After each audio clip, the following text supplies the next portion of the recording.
오늘 우리에게 주신 하나님의 말씀은 마태복음 8장 5절에서 13절까지의 말씀입니다.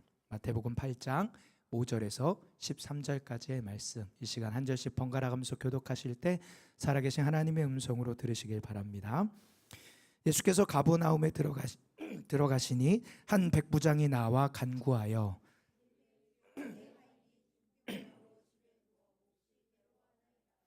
이르시되 내가 가서 고쳐주리라.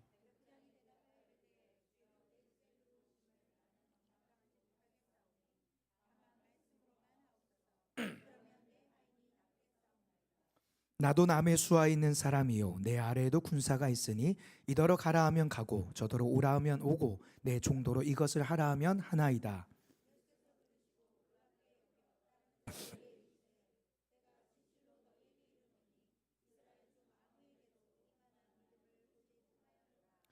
또 너희에게 이르노니 동서로부터 많은 사람이 이르러 아브라함과 이삭과 야곱과 함께 천국에 앉으려니와.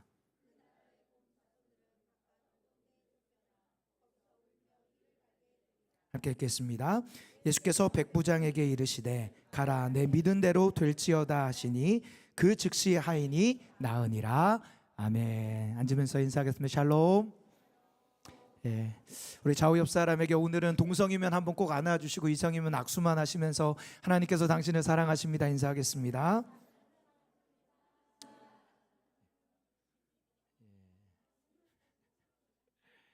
예. 앉는 것과 악수의 중간 경계는 어떤 거죠? 영어 속담 중에 이런 말이 있더라고요. 첫 인상은 마지막 인상이다. 첫 인상은 마지막 인상이다. 무슨 뜻입니까? 첫 인상이 그만큼 중요하다는 말이지요. 물론 겉모습만 보고 판단하지 마라. 첫 인상은 종종 틀리며 진정한 가치는 시간 속에서 드러난다. 톨스토이가 한 말이거든요. 이런 말처럼 첫인상이 모든 것을 우리에게 다 알려주는 것은 아님에도 불구하고 우리는 첫인상을 매우 중요하게 생각합니다. 요즘 인기가 많은 그 이호성 교수님이 여러 심리학 결과를 토대로 첫인상에 대해서 설명을 해주는데요. 사람의 첫인상이 결정되는데 시간이 몇 초가 걸리느냐 연구 데이터를 했습니다. 얼마나 걸릴까요? 0.03초 만에 첫인상이 결정난다고 합니다. 거기서 조금 길게 끌면은 최대한 길어봤자 5초 안에 결정이 난다고 해요. 무서운 말이죠. 옆 사람 얼굴 살짝 한번 보세요. 결정 나는 겁니다. 결정 나는 겁니다. 한국 리서치 인간관계 인식조사에서 어떤 첫인상에 가장 호감을 갖고 느끼십니까? 이거에 대해서 설문조사를 했는데요. 여러 가지를 놓고 이제 중복도 가능하다라고 했습니다. 그랬더니 결과가 어떻게 나왔냐면 상대방과 대화와 그 대화에서 느껴지는 상대방의 태도로 인해서 첫사랑이 아니죠. 죄송합니다. 예. 주님만 아십니다. 첫인상이 결정된다. 이런 결과가 나왔습니다. 오늘 설교가 많이 어려울 것 같습니다. 1위가 무려 51% 나왔는데요. 첫 대면에서 부담 없이 나를 편안하게 해주는 사람. 2위가 48%로 상대의 말을 잘 듣고 경청해 주는 사람. 3위가 42%로 차분하거나 밝은 에너지를 가진 사람. 이렇게 나왔어요. 이 이후로도요 비슷한 내용입니다. 돈이 많거나 학벌이 좋거나 능력이 좋은 거는요 거의 밑바닥이고요. 이런 것들이 사람들이 중요하게 여긴다는 거죠. 그런가 하면 요즘에 이제 결혼하지 않는 남녀를 통해서 연애할 때 어떤 상대방이 좋으냐 라고 했을 때 고르는 상대방을 연애 대상을 고르는 기준을 설문조사했는데 압도적으로 1위가 나왔습니다. 뭘까요? 외모입니다. 압도적입니다. 철저하게 압도적으로. 누가 그러더라고요. 과거에는 젊은이들의 술 문화가 굉장히 높았는데 요즘에는 술 문화가 많이 줄어들었답니다. 대학에서 엠트리 가거나 어디 가면요 마셔라 부으라 하면서 다 취하거든요. 그러니까 맨정신으로 사람을 안 보니까 거기에 혹해서 사귀는 경우가 많은데 이제는 술을 안 마시니까 맨정신으로 대하니까 따질 거 다 따진다는 거죠. 그래서 보는 게 뭐다? 외모를 본다. 여자가 남자를 볼 때 1위는 뭘 볼까요? 키를 본답니다. 다행히 저는 결혼을 했습니다. 다음은 눈 모양, 눈매, 다음은 스타일. 그럼 남자가 여자를 볼 때 1순위는 뭘까요? 첫 번째 체형, 다음으로 피부를 본다는 아주 놀라운 일이 났고요. 그리고 다음에 눈 모양, 눈매를 본다고 합니다. 여러분은 누군가를 볼 때 제일 먼저 보고 중요하게 여기는 게 무엇입니까? 누군가를 만날 때, 그 상대방을 볼 때 가장 중요하게 관심을 갖고 지켜보는 영역은 무엇입니까? 사실 이 질문 안에는 다른 질문이 담겨 있는 건데요. 당신이 가장 가치 있게 여기고 중요하게 여기는 우선순위가 무엇입니까? 이게 담긴 질문입니다.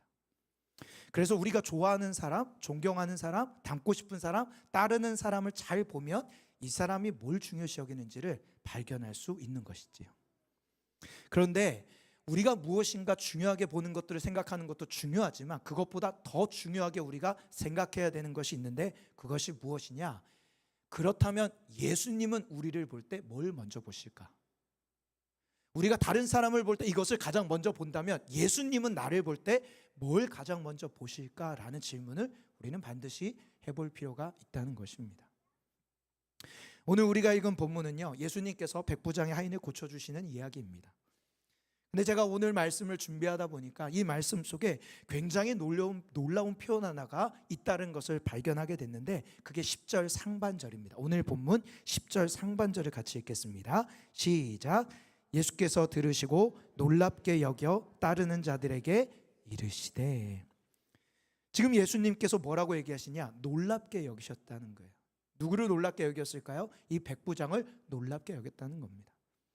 이 놀랍게 여겼다는 이 놀랍다라는 단어는요, 헬라어로 따우마조라는 단어입니다.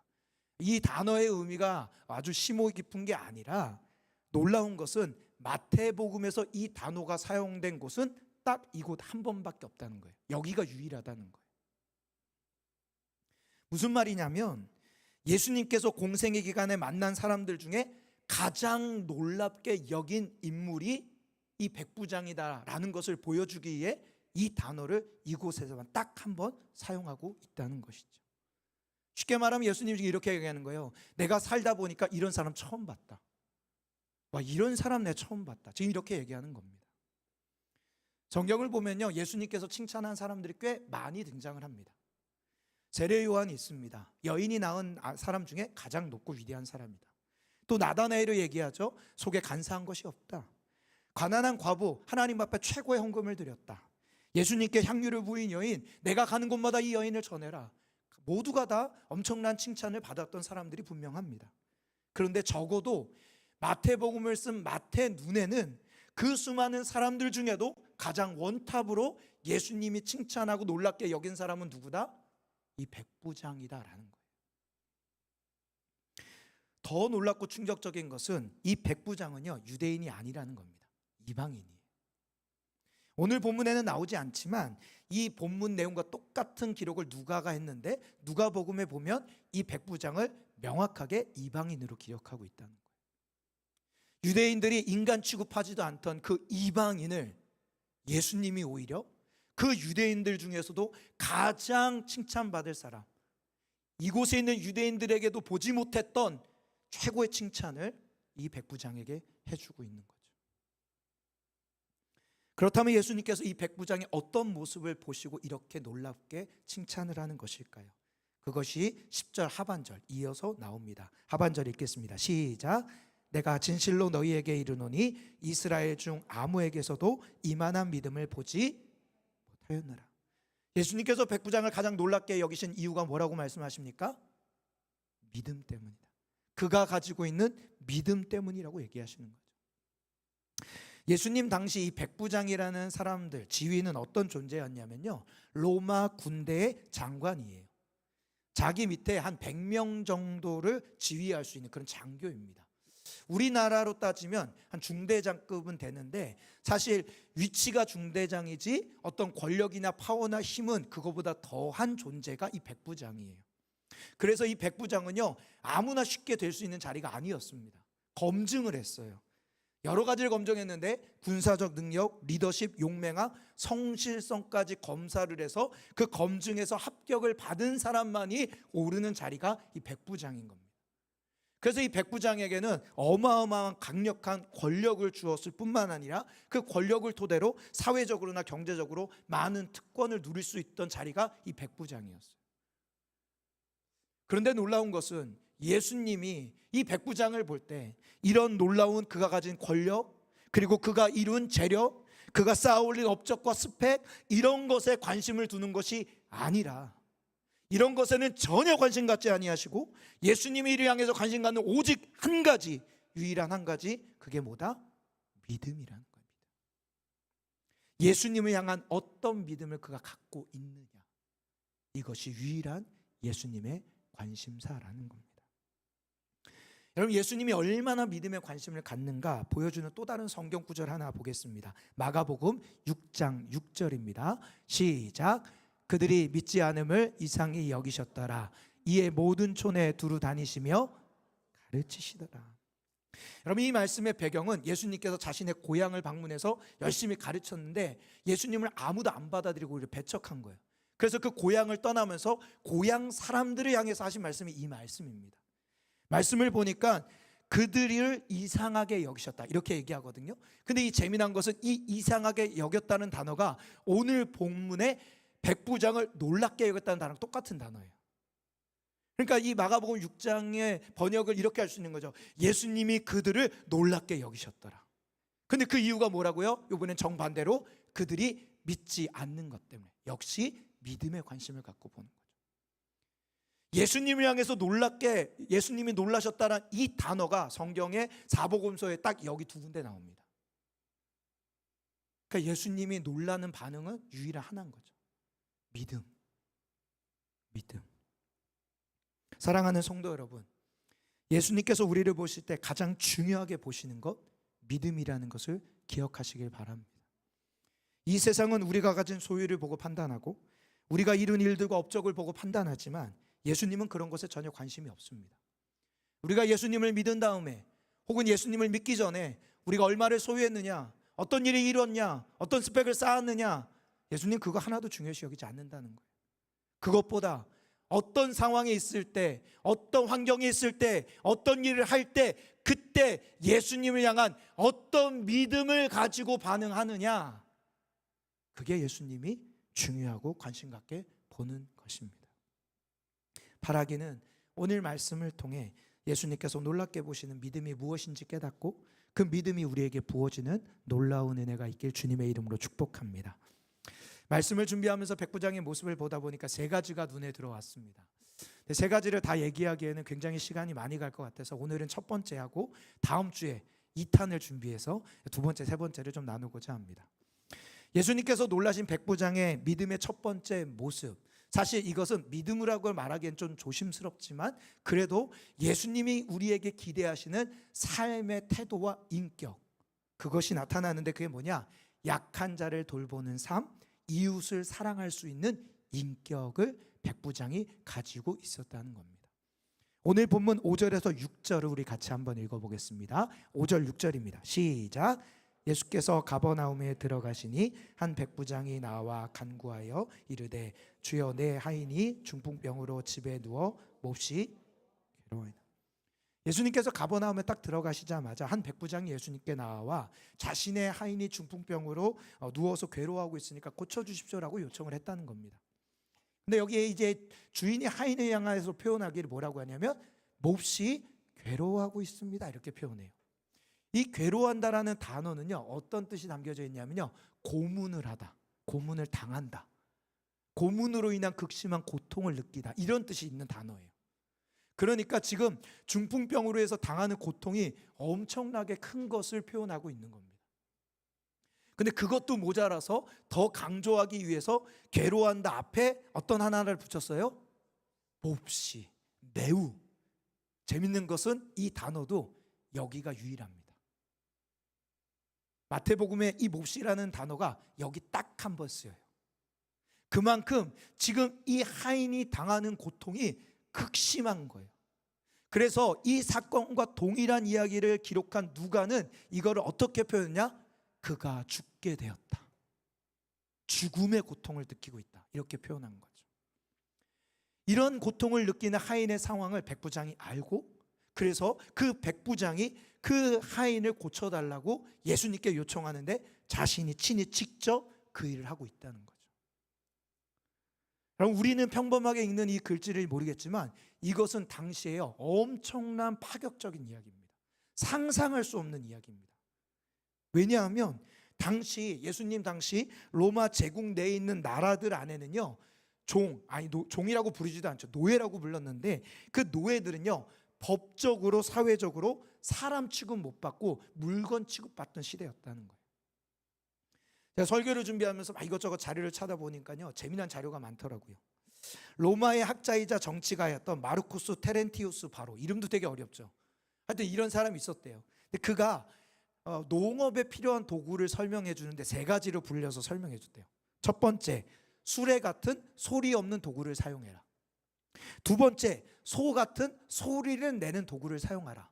마지막 세 번째, 노예같이 말하는 도구를 사용해라. 도구를 불렀다는 거야. 말하는 도구. 또 실제 로마법을 찾아보면요, 주인이 종에 대해서 절대적인 생사 여탈권을 갖게 했대요. 그래서 뭔가 법적으로 합법적으로 내리는 결론이 없음에도 불구하고 주인이 종을 구타하거나 고문을 해도 문제가 안 되고 심지어는 죽여도 살인죄를 적용할 수가 없는 겁니다. 그냥 지나가다가 우리 눈에 보이는 하루살이 날파리 이렇게 잡아 죽이는 것처럼 그렇게 죽여도 아무도 신경 쓰지 않는 존재가 노예예요. 또 로마의 정치가인 카토는요, 자신이 책을 썼는데, 농업론이라는 걸 썼는데 대놓고 이런 얘기를 합니다. 식량을 축내지 않도록 나이 들고 병든 노예는 즉시 시장에 팔아버리거나 내다 버려라. 여러분, 그 당시의 노예 환경이 이러는 거예요.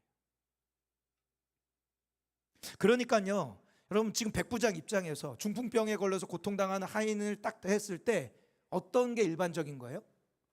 내다 버리거나 그냥 냅둬서 죽으면 새로운 노예 사다가 놓고 그 일 시키면 되는 거예요. 그게 일반적인 거라는 거예요. 그런데 이 백부장이 어떻게 했다고요? 그가 치료받기를, 그것도 자기가 지배하는 나라의 사람이 유대인에게 찾아가서 도움을 요청하고 있다는 거죠. 너무 상식에 안 맞는 행동을 하고 있다는 거예요. 왜 백부장이 이런 행동을 할까요? 그것은 놀랍게도 이 백부장이 그 하인을 사랑했기 때문에.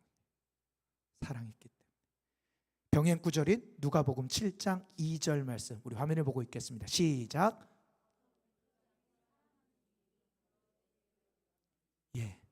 백부장이 그 종을 사랑한 거예요. 이 누가복음에 보면요, 하나 더 알 수 있는 게 있는데요, 백부장이 자신의 하인만 사랑한 게 아니라는 거예요. 더 충격적인 거, 자기가 다스리고 있는 이스라엘 사람들까지도 사랑했다는 거죠. 누가복음 7장 5절도 함께 읽겠습니다. 시작. 그가 우리 민족을 사랑하고 또한 우리를 위하여 회당을 지었나이다. 이 말씀을 굳이 우리나라 역사적 배경으로 적용을 해서 비유로 들어서 설명을 드리면 이런 거죠. 우리나라가 일본의 압제를 받을 때 우리나라 사람들이 일본 사람을 향해서 칭찬하는 거예요. 이 일본 사람이야말로 우리나라 사람들의 진정으로 사랑하는 사람입니다라고 고백하는 것과 같은 고백이에요. 놀라운 고백이죠. 그럼 이게 백부장의 모습이고 인격이었다는 거예요. 예수님이 여기에 충격을 받은 거예요. 성도 여러분, 예수님께서 놀랍게 여기시는 믿음의 모습은요, 연약한 자들을 외면하지 않고 그들을 사랑으로 돌보며 섬기는 삶과 인격이라는 거예요. 이웃을 사랑하는 인격, 그게 예수님께서 주목하시는 믿음의 모습입니다. 이사야 58장 6절에서 7절 말씀, 시작. 내가 기뻐하는 금식은 흉악의 결박을 풀어주며 멍에의 줄을 끌어주며 압제당하는 자를 자유하게 하며 모든 멍에를 꺾는 것이 아니겠느냐. 또 줄인 자에게 내 양식을 나누어 주며 유리하는 빈민을 집에 들이며 헐벗은 자를 보면 입히며 또 내 골욕을 피하여 스스로 숨지 아니하는 것이 아니겠느냐. 지금 여기서 말하는 내가 기뻐하는 금식, 하나님이 기뻐하는 금식이라는 말을 쉽게 보면 하나님이 기뻐하시는 믿음의 사람들의 모습, 이렇게 말하는 거죠. 그것이 뭐라고요? 약하고 어려운 이들을 외면하지 않고 그들을 자신의 가족으로 받아들여서 그들을 사랑으로 돌보며 헌신하는 것. 여러분, 하나님이 왜 이런 모습을 기뻐하시고 주목하실까요? 그 이유는 아주 간단합니다. 하나님이 우리를 그렇게 대하시기 때문이에요. 하나님이 우리를 대하는 방식이 이것이기 때문입니다. 하나님이 우리를 대할 때 조건 없이 대하셨습니다. 하나님이 우리를 구원하실 때 자격 따지지 않으셨습니다. 오히려 구원받을 수 없는 자격임에도 불구하고 우리를 구원하신 거죠. 혹시 여러분 중에 나는 예수님께 구원받을 만한 자격이 있어서 구원받았다라고 생각하시면 죄송하지만 여러분은 구원받은 게 아닙니다. 그건 하나님을 모르는 일이에요. 하나님은 자신의 모습을 우리도 담길 원하셨습니다. 그리고 세상에 그런 우리의 모습을 통해 자신을 알리길 원하시기 때문에 이런 모습에 주목하고 요청을 하시는 거죠. 그래서 예수님께 제자들이 예수님 가장 중요한 계명이 무엇입니까? 라고 물을 때 우리 예수님 이렇게 답하십니다. 마태복음 22장 37절에서 40절입니다. 시작. 예수께서 이르시되 내 마음을 다하고 목숨을 다하고 뜻을 다하여 주 너희 하나님을 사랑하라 하셨으니 이것이 크고 첫째 되는 계명이요 둘째도 그와 같으니 내 이웃을 내 자신같이 사랑하라 하셨으니 이 두 계명이 온 율법과 선지자의 강령이니라. 저 말씀의 내용은 거죠. 하나님 사랑, 이웃 사랑 같은 거다. 이것이 율법 전체다. 여러분, 하나님 사랑과 이웃 사랑이 분리될 수 없다는 겁니다. 하나님을 사랑하는 자는 이웃을 사랑할 수밖에 없고 이웃을 사랑하는 것을 통해서 이 사람이 하나님이 얼마나 사랑하는지 알게 된다라고 지금 말씀하시는 거죠. 어떤 드라마에서 지나가다 우연히 들었음에도 불구하고 너무 강력한 대사에서 제게 남은 대사가 있어요. 들어보세요. 학교에서 왜 직업에 귀천이 없다고 가르치시는지 아세요? 직업에 귀천이 있으니까요. 학교에서 직업이 없다라고 귀천이 없다라고 가르치는 이유는 실제 우리의 삶에 직업에 귀천이 있다고 생각을 하니까 그렇게 가르치는 거예요. 제가 과거 부교육자로 지내는 시절에 한 집사님의 차를 탔습니다. 굉장히 비싼 고급 외제차예요. 제 인생에 처음 타보는 거예요. 타서 집사님하고 이런저런 대화를 하다가 차가 너무 좋아가지고 와 집사님 너무 좋아요. 좀 그럴 때는 자주 타본 티를 내야 되는데 제가 그런 티 잘 못 내요. 그래가지고 확 신기해가지고 집사님 이거 너무 좋네요 막 그러면서 이런 차 처음 타봐요 막 이렇게 했더니 집사님이 그 차를 타게 된 배경을 설명해 주는데 본인은 원래 그냥 우리나라 중형차를 타고 다녔대요. 근데 자신이 하는 그 일 때문에 물건을 팔고 그 한 금액을 다시금 받으려고 타 업체를 이제 방문하는 일들을 해야 되는데 그 방문을 하면요 이상하게 뭔가 자기를 바라볼 때 이렇게 느낌이 좀 불편하게 그리고 일 처리를 부탁해도 처리가 너무 늦더래요. 그래서 같이 자기를 따라온 부하지간이 그거를 보면서 딱 충고를 한마디 해준 조언이 뭐냐면 목사님 오늘 왜 이러지? 사장님 차 바꾸세요. 그래가지고 바꾼 게 이 차래요. 재미난 건요 차를 바꾼 그 즉시로 어떤 일이 벌어집니까? 그 업체에 방문했는데 자기를 대하는 태도가 바뀌더래요. 요청하면 일 처리가 빨라지더래요.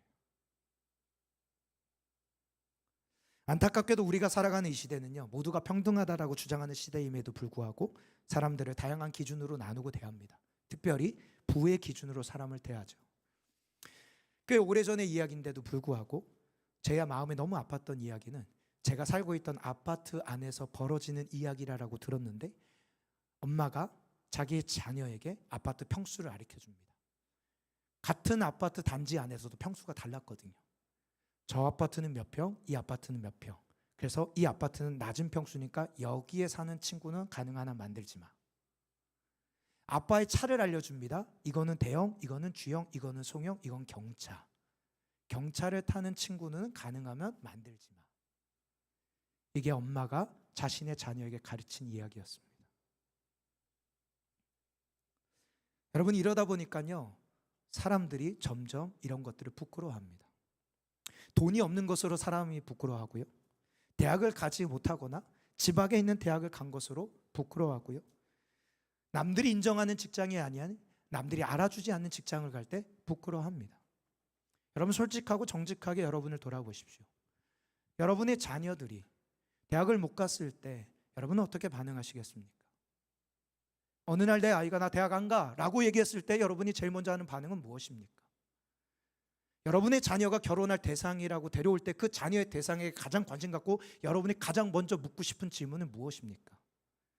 솔직하게. 그게 우리의 기준이고 이 시대의 기준이라는 거죠. 그런데요, 어떤 목사님이 정말 기가 막힌 말을 했습니다. 우리 화면을 보고 함께 같이 한번 읽어보면 좋겠는데요. 시작.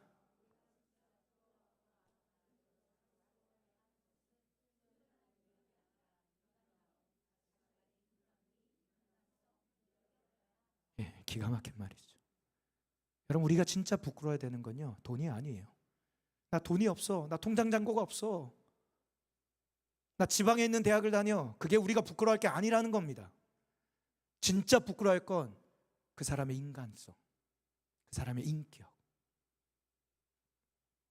여러분, 우리 그리스도인들이 가장 부끄러워하고 비참해야 되는 것은 세상이 우리 그리스도인들을 부를 때 저 교회 가난해, 저 교회 건물이 작아, 성도가 적어, 그런 건 아무 문제가 되지 않습니다. 진짜 부끄러워야 되는 말이 뭔지 아십니까? 이런 표현이에요. 선을 행하려 하지 않는 그리스도인, 이기적이라서 나눌 줄 모르는 그리스도인, 슬픈 사람들을 위로할 줄 모르는 그리스도인, 기쁜 사람들을 축하할 줄 모르는 그리스도인, 인내가 부족한 그리스도인, 책임지지 않는 그리스도인이 믿을 수 없는 그리스도인. 이게 진짜 그리스도인과 교회들이 부끄러워야 되는 소식이에요. 이 중에서도 가장 부끄러워하고 비참해야 되는 것은 다름 아니라 사랑할 줄 모르는 그리스도인, 사랑이 뭔지조차 모르는 그리스도인. 사랑하는 성도 여러분, 예수님께서 우리에게 기대하시는 모습은 우리가 받은 하나님의 사랑으로 만나는 모든 이들에게 그 사랑을 흘려보내는 것, 하나님을 사랑하기에 이웃을 사랑하는 삶이자 인격이라는 거예요. 근데 이게 참 쉽지가 않습니다. C.S. 루이스라는 유명한 사람이 아주 멋진 책을 한 권 썼는데 순전한 기독교라는 책을 썼습니다. 이 책에 기독교의 중요한 덕목을 몇 가지 얘기했는데 세 가지 신학적 덕목이 있다. 우리가 잘 아는 거예요. 그게 뭐냐? 믿음, 소망, 사랑이다. 그러면서 사랑을 부각하면서 이렇게 글을 썼습니다. 자신이 이웃을 사랑하나 사랑하지 않나 고민하느라 시간을 낭비하지 마십시오. 그냥 그를 사랑한다 치고 행동하십시오. 그러면 곧 위대한 비밀 하나를 발견할 것입니다. 어떤 사람을 사랑한다 치고 행동하면 얼마 지나지 않아 진짜로 그를 사랑하게 된다는 비밀 말입니다. 어떤 사람이 싫다고 해서 상처를 주면 점점 더 그가 싫어집니다. 그러나 싫은 사람이라도 잘 대해주면 점점 덜 싫어집니다. 여러분, 이 말이 그냥 하는 말처럼 보이지만요, 우리는 일상의 이것들을 진짜 경험하고 삽니다. 제가 여러분에게 숙제 하나 드리겠습니다. 숙제 안 좋아하시는 거 알지만 아주 간단한 숙제입니다. 오늘 여러분 예배 끝나고 집에 들어가서 문을 열자마자 큰 소리로 짜증난다를 10번만 외쳐보십시오. 여러분의 마음에 뭐가 올라옵니까? 짜증이 올라옵니다. 여러분이 그렇게 좋아하시는 드라마 중에 해방일지 있죠. 그 해방일지에서 주인공이 했던 명언을 기억하십니까? 화가 치밀어 오를 때 화를 참으면 3일 뒤에 화가 사라지는데 안 참고 화를 냈더니 10일이 지나도 화가 해결되지 않더라. 여러분, 반대로 우리가 정말 사랑하기 힘든 그 사람을 향해서도 사랑한다고 고백하며 그를 사랑으로 대하려고 노력하다 보면 우리 안에 하나님이 사랑을 부어주신다는 거예요. 부어주신다는 겁니다. 저는 실제 이것을 경험했고요, 그렇게 해서 자신 있게 얘기할 수 있습니다. 제가 대학생 시절 선교단체를 섬길 때 일이에요.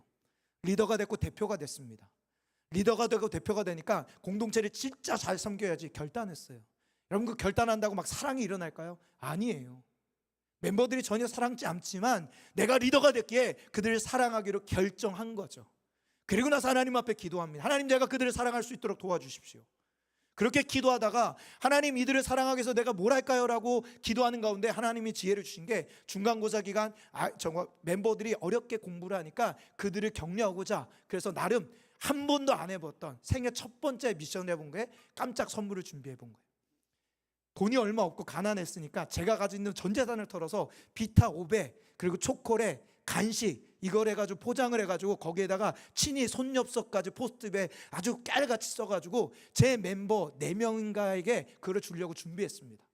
그리고 시험 기간에 제 멤버들 찾아 학교를 뛰어다니는 거예요.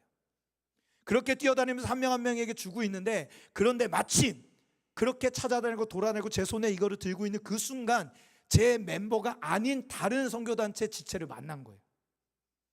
그 지체를 만나고 그냥 인사하고 헤어졌는데 그 지체가 무슨 말을 한 것도 아닌데 이상하게 제 마음에 찜찌름이 혹시라도 그 지체가 이것 때문에 서운해하면 어떡할까라는 생각이 제가 드는 거예요. 그래서 어떻게 했겠습니까? 그 즉시로 고민하지 않고 그 간식을 똑같은 걸 만들어서 전해주려고 하는데 저희 학교는요 산 꼭대기에 있었고요. 그거를 사려면요 산에서 내려가야 되는데 걸어서 내려가는데 25분, 올라오는데 30분이 걸려요. 그거를 내려가서 사왔습니다. 땀 뻘뻘 흘려서 사가지고 만들어서 그 멤버에게 가려는 순간 또 웬걸요? 또 다른 멤버의 지체를 만났어요. 그렇게 해서 제가 산을 4번 오르락내리고 결론은 어떻게 끝난지 아십니까? 저희 선교단체 전체에다 돌렸어요. 그럼 그 해에 제가 가장 많이 상처받았고요, 가장 많이 힘들었어요. 왜요? 그렇게 선교대 멤버들 다 떠났거든요. 그렇게 선교 멤버가 한 공동체 한 명도 안 남았어요. 하나님께 기도했습니다. 하나님 선택 실수 같습니다. 저는 리더할 자격이 없습니다. 그때 하나님 저에게 얘기했어요. 아니야, 내가 할 거야. 제가 그때 하나님의 음성 앞에 울면서 하나님 믿어보겠습니다. 그리고 제가 그 공동체를 졸업하는 날 제 인생에 제가 가장 많이 사랑했다라는 걸 알게 됐어요. 그리고 그 사랑의 열매를 하나님이 저에게 주셨습니다. 성도 여러분, 우리가 누군가를 살아가기 힘든 진짜 이유는 우리 안에 사랑이 없기 때문이긴 하지만 진짜 이유는 우리 안에 사랑이신 하나님이 없기 때문이에요. 따라서 우리가 누군가를 사랑하기 위해서 가장 먼저 해야 되는 건 하나님 저는 사랑 없는 자입니다라고 인정하는 것이고, 그런 나에게 하나님이 함께 해달라고 구하는 것입니다. 그럴 때 하나님은 자신의 사랑이신 그걸 부어주시는 거죠. 로마서 5장 5절 말씀 함께 읽겠습니다. 시작. 소망이 우리를 부끄럽게 하지 아니함은 우리에게 주신 성령으로 말미암아 하나님의 사랑이 우리 마음에 부은 바 됨이니. 어떤 한 목사님의 이야기로 오늘 설교를 마무리하고자 합니다. 이분은 다니엘 기도의 간증자로도 나왔기도 하고요, 새롭게 하소서의 간증자로 나왔던 목사님인데요, 이름은 양진철 목사님입니다. 이 목사님의 배경을 좀 설명을 드리면요, 정말 어려운 환경에서 자라셨어요. 아버지는 알코올 중독자, 그리고 가정폭력이 있으셨고요. 그래서 늘 어머니와 싸우셨습니다. 거기에 동생이 한 명 태어났는데 태어나자마자 장애를 갖고 태어나서 중증 자폐예요. 이런 어려운 가정에서 생활하는데 어느 날 아버지와 심하게 다툰 어머니가 끝내는 결국 이혼하고 그 자녀들을 버리고 홀로 도망가십니다. 아버지는 열절히 알코올 중독자로 사셨고 일용직 노동자로 살기 때문에 일주일, 더 클 때 한 달 이상 집을 비우며 사셨어요. 그래서 이 목사님이 중학생 때 사춘기가 됨에도 불구하고 사춘기를 느낄 새도 없이 자폐인 동생을 본인이 케어를 다 한 거예요. 학교 선생님한테 양해를 구합니다. 제가 조금 늦습니다. 왜냐하면 동생을 제가 돌볼 수밖에 없기 때문에 일어나서 동생 씻기고 동생 김 말아서 밥 먹이고 동생 학교로 보내고 그리고 자기 학교 가는 거예요. 그런데도요, 이분이요 인생을 포기하지 않습니다. 그래도 노력하면 되지 않겠냐. 그래서요 중학교 내내 한 번도 결석을 하지 않아요. 심지어 반에서 거의 탑에 오르는 성적도 냅니다. 그렇게 열심히 살던 어느 날 고등학생이 됐는데 아침에 일어났는데 아침에 일어날 때 이렇게 한쪽 눈부터 이렇게 뜨는 경우들 있잖아요. 어제까지 보였던 책상이 안 보이는 거예요. 이상하다. 그리고 눈을 비비면서 눈을 뜨니까 다시 보이는 거예요. 그 다음날 아침에도 눈을 뜨는데 한쪽 눈부터 떴는데 또 안 보이는 거죠. 그때 직감한 이상하다. 병원에 갔더니 빨리 큰 병원 가보라고 소견서를 써서 큰 병원에 가서 검사했는데 항방변성으로 인한 실명. 오른쪽은 실명, 왼쪽도 작용이 들어가서 언제 실명될지 모른다라는 충격적인 소식을 듣는 거죠. 이때 이분이 인생을 드디어 포기합니다. 안 되는구나. 해도 안 되는구나. 나 같은 인간 쓸모없다. 그래서 그때부터 삶을 포기합니다. 공부를 하지 않아요. 그나마 유일하게 한 게 불교 동아리 활동. 근데 이분이 이렇게 힘들 때 그 힘듦을 소식을 들은 한 친구가 옆에 오더니만 한마디 하더래요. 너 요즘 많이 힘들다며? 이거 한번 들어봐. 그러면서 MP3 기계를 던져주는 거예요. 그렇게 받아서 귀에 꽂고 들은 곡이 뭔지 아세요? 우리가 아는 찬양, 나 가진 재물 없으나. 정확한 건지 모르겠는데 이분이 그거를 받아들고 법당에 가서 누워서 법상을 바라보면서 그 노래를 들었대요. 가사가 이렇죠. 나 가진 재물 없으나, 나 남이 가진 지식 없으나, 나 남에게 있는 건강 있지 않으나, 나 남이 없는 것 있으니. 그 노래 가사가 하나하나 박히기 시작하는데 하염없이 눈물이 나는데, 그 다음 가사가 뭐라고 해요? 나 남이 못 본 거 보았고, 나 남이 듣지 못한 음성 들었고, 나 남이 받지 못한 사랑 받았고, 나 남이 모르는 것 깨달았네. 사실 그때 하나님도 잘 모를 때였어요.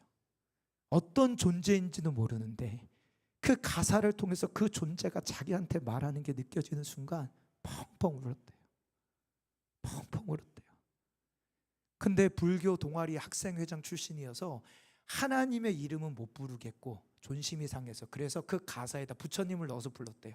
공평하신 부처님이, 그러면서 다녔대요. 그리고 나서 대학에 가서 또 다른 사람을 만났는데, 내가 너와 네 동생을 위해서 기도해 줄게. 그런 사람을 만난 거죠. 그들의 손을 붙잡고 끌려가서 동아리 방에 들어갔는데 웬걸요, 수십 명이 모여서 자기와 자기 동생을 위해서 눈물로 기도해주는 소리를 듣는 거죠. 그게 어디였을까요? 그게 CCC였어요. 거기서 그가 하나님을 믿기로 결단합니다. 그리고 수련회 가서 예수님을 인격적으로 만나 변화가 된 거죠.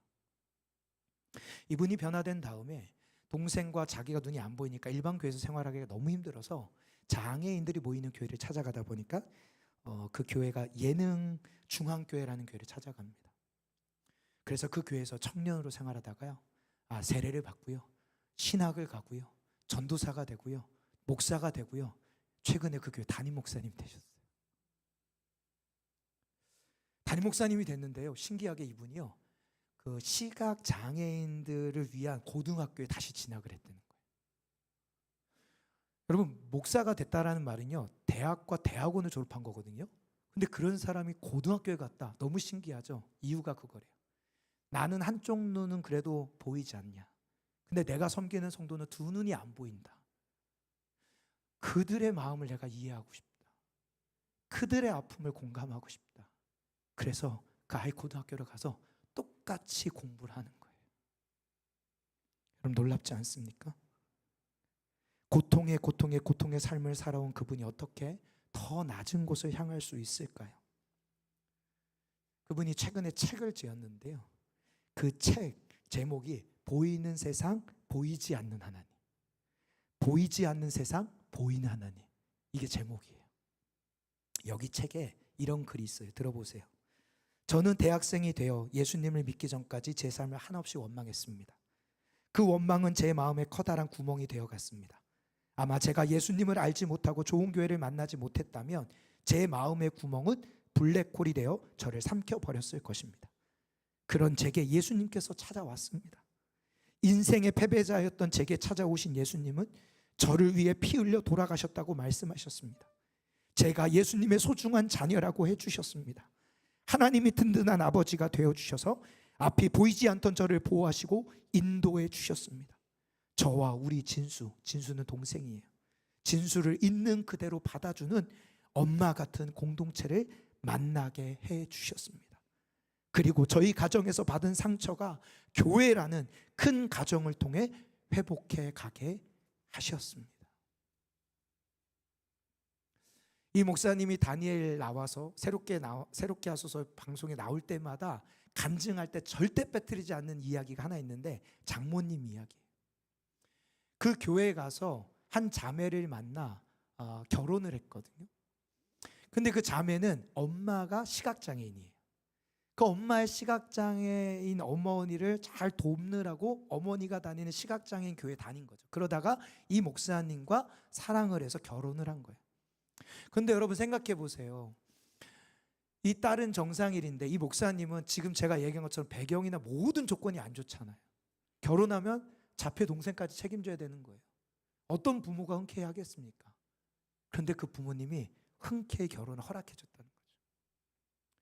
이 목사님이 너무 고마우면서도 그게 궁금했대요. 왜 이렇게 흔쾌히 하셨나? 결혼한 다음에 장모님께 물어봤대요. 그랬더니 장모님이 이렇게 답을 하더라는 겁니다. 아까 그거 띄워주시겠어요? 예. 장모님은 내가 만난 예수님은 내가 겪은 고통보다 더 큰 분이시라고 했습니다. 내가 만난 예수님은 내가 상상할 수 없을 만큼 넓고 깊다고 하셨습니다. 그런 예수님 때문에 지금까지 살아올 수 있었다고 하셨습니다. 그리고 어느 날 갑자기 볼 수 없게 된다는 것이 어떤 것인지 누구보다 잘 알고 있다고 하시며 저를 꼭 안아주셨습니다. 반주해 주시겠어요? 그럼 이게 무슨 말이냐면요, 이 장모님도요 원래 시각장애인이 아니었던 거예요. 얘기를 들어보니까요, 이 장모님 초등학교 4학년 때 일이에요. 엄마가 밥할 동안 놀다 와 그래서 집 앞에 나와서 소꿉놀이하고 놀고 있었는데 바닥에 뭔가 있길래 재미난 거 같고 좋은 도구가 될 것 같아서 그걸 짚고 소꿉장난하고 논 거예요. 근데 그게 6.25 전쟁 때 터지지 않았던 불발탄 폭탄이었던 거예요. 아이가 뭘 하겠습니까? 그거를 소꿉을 이렇게 빠잖아요. 아마도 그렇게 빠느라고 내려쳤는 순간 뇌관이 오다 터져버린 거예요. 폭탄의 파편이 눈을 건드리고 얼굴을 건드리고 잡고 있던 손가락을 건드려 다 날아갔어요.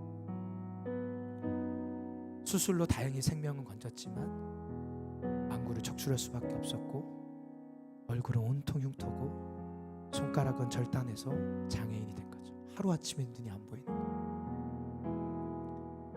그럼 그 아이가 살아가는 인생이 얼마나 힘들겠어요.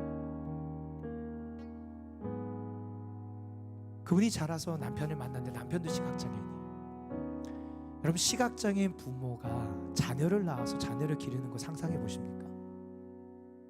앞이 안 보이는 부모 둘 다가 어떻게 자녀를 돌봐요? 이분들이 한 방법이 뭐냐면 아이 발에다가 방울을 단 거예요. 그 방울 소리 듣고 아이를 추적하죠. 냄새를 맡고 아이를 관리하는 거예요.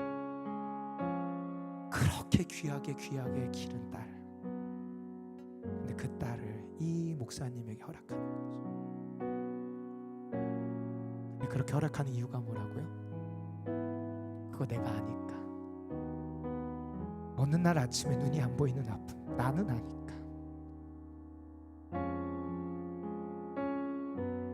이명규 목사님이라는 분의 고백으로 오늘 설교를 마무리합니다. 깨진 항아리고 나도 내가 사랑이 안 되는데 그럴 때 하나님 앞에 나아가면 사랑이 부어집니다. 그 사랑이 부어지면 상처는 공감이 되고 눈물은 위로가 되고 아픔은 사명이 됩니다. 십자가 앞으로 나오십시오. 그리스도가 당신을 기다리십니다. 당신을 위해 십자가에서 죽으셔서 가장 좋은 것을 다 베풀어 주신 하나님의 아들이 우리에게 이렇게 말씀하십니다. 아버지께서 나를 사랑하신 것 같이 나도 너희를 사랑하노라. 나의 사랑 안에 거하라. 여러분이 사랑하려고 노력하는 게 아니라 우리는 그냥 사랑이신 하나님 안에 거하는 거예요. 그럼 그 사랑이 나를 통해서 흘러가게 될 줄 믿습니다. 우리 이 말씀 가지고 이제 우리 함께 이 찬양으로 주님 앞에 나아가겠습니다. 나는 어린 양으로만 승리하리라. 이미 승리하신 예수, 나의 목자 되시니 나의 목자의 음성만 따라가리라. 나를 이끄시는 대로 주와 함께 가리라. 나의 의는 어떤 모양이라도 버리고 나를 자녀 삼으시 사랑에 감격하며 복음을 누리고 또 누리게 하는 자로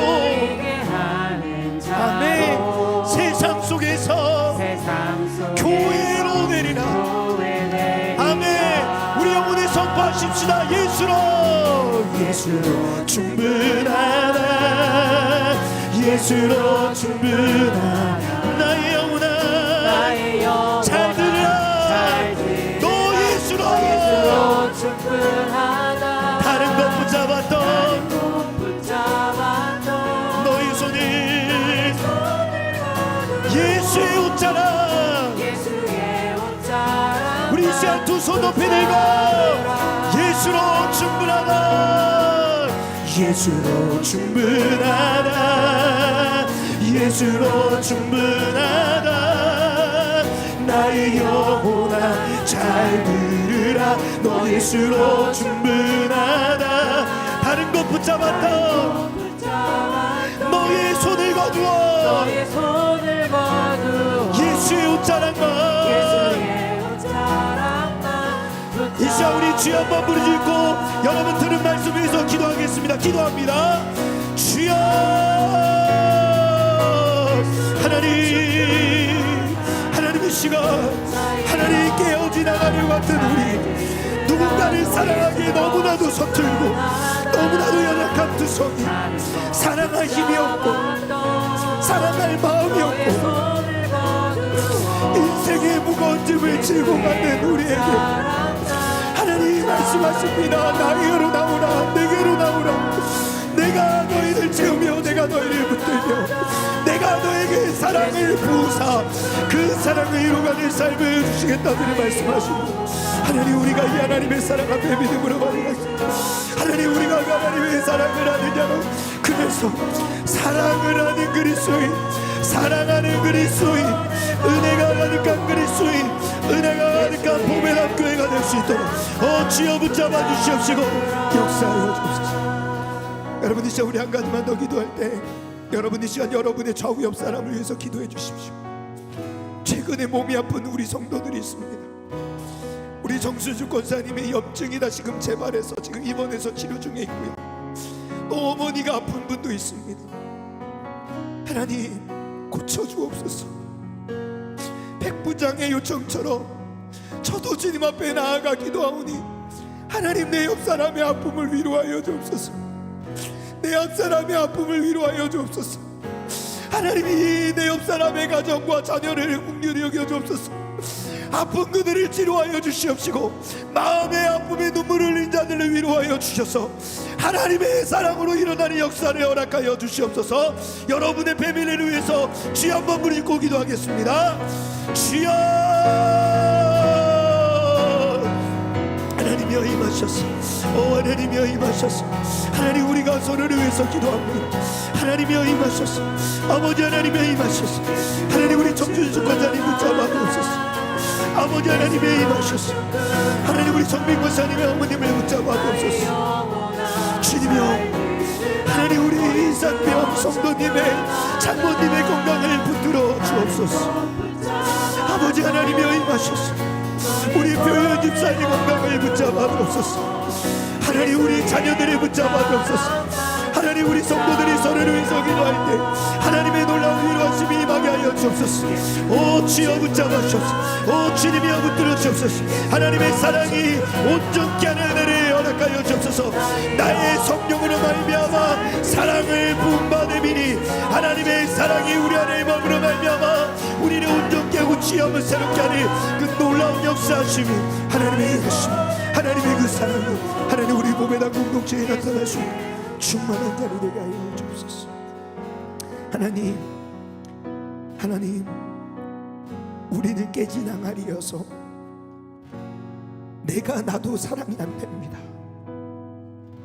누군가 내 온전한 용납을 받아보지 못해서 마음이 무너지고 열심히 했는데 결과가 없기에 이제는 지쳐서 도저히 힘이 나지 않는 그런 마음도 있습니다. 하나님 그런 우리가 주님께로 나아갑니다. 아무리 깨진 항아리여도 하나님 앞에 나아가면 하나님의 사랑을 부어주신다 약속하셨사오니 나는 우리 성도들에게 이 하나님의 사랑이 부음받아요. 우리의 상처가 공감이 되게 하시고 우리의 눈물은 위로가 되게 하시며 우리 아픔은 사명이 되는 은혜를 허락하여 주옵소서. 몸이 아픈 우리의 성도들, 부모님이 아픈 성도들, 자녀가 아픈 성도들 주여 고쳐주시옵시고 우리를 십자가에서 구원하시고 온전케 하시는 그 예수의 사랑 안에 거함으로 말미암아 그 사랑의 능력이 우리 성도들 한 사람 한 사람, 우리의 자녀들 한 사람 한 사람, 우리의 가정 우리의 직장 삶의 터전을 채워주시옵소서. 그렇게 일하실 주님을 찬양하며 우리 구주 예수 그리스도의 이름으로 기도합니다. 아멘. 다 같이 자리